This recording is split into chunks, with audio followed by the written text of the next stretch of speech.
आज म एउटा देश तन्जानिया भन्ने साउथ अफ्रिकामा पर्छ भने त्यो देशको बारेमा त्यो देशको एउटा चुनावको बारेमा भन्न गइरहेको छु जुन अहिले विश्वभरि चर्चाको विषय र हाँसोको विषय बन्न पुगेका छन्। यो देशमा के भएको छ नि, यो देशमा के भएछ, यो देशमा जम्मा 3,76,00,000 मान्छे यानि मतदाता हुन् जसले भोट दिन सक्छन्, उमेरका हुन्, जसमध्ये 3,20,00,000ले मतदान गरेका छन् यानि भोट दिएका छन्। तीबाट अचम्मको कुरा के हो भने त्यो मध्ये 3,19,00,000ले एउटा सिङ्गो पार्टीलाई भोट दिएका छन्, यानि कि 97.66% मान्छेले एउटा सिङ्गो पार्टीलाई भोट दिएका छन् भने 1,00,000 मान्छेले अरू दलहरूलाई भोट दिएका छन्।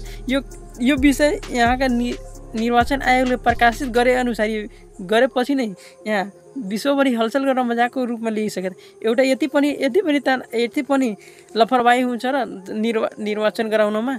र अरू अचम्मको कुरा के छ नि, विपक्षी दलहरूको सबै नेता उच्च नेता धेरै नेताहरूलाई फौजदारी देशद्रोहीको किशोरमा सबैलाई जेलमा राखिदिएका छन् र आफू फेरि पूर्ण सम्या हुसन यानि यसभन्दा पनि उनी राष्ट्रपति थिए फेरि राष्ट्रपति भइसकेको छ। यति धादिङ गरेर त यो एक किसिमको सफ्ट तानाशाहीको उदाहरण हो। डेमोक्रेसीलाई मान्ने तर डेमोक्रेसी अनुसार नचल्ने यो एउटा उदाहरण छ साथीहरू। यो हाँसोको विषय भनेको छ किन नेताहरूले आफ्नो पावर खोल्न चाहँदैन भने यो यहाँ उदाहरण छ। यो एउटा उदाहरण हो। यो देशमा लगत्तै राष्ट्रपति बने लगतै यहाँ विरोध प्रदर्शन सुरु स्टार्ट भइसकेको छ।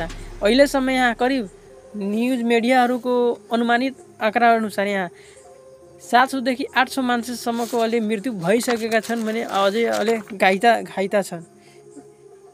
यो चमकको कुरा होइन र।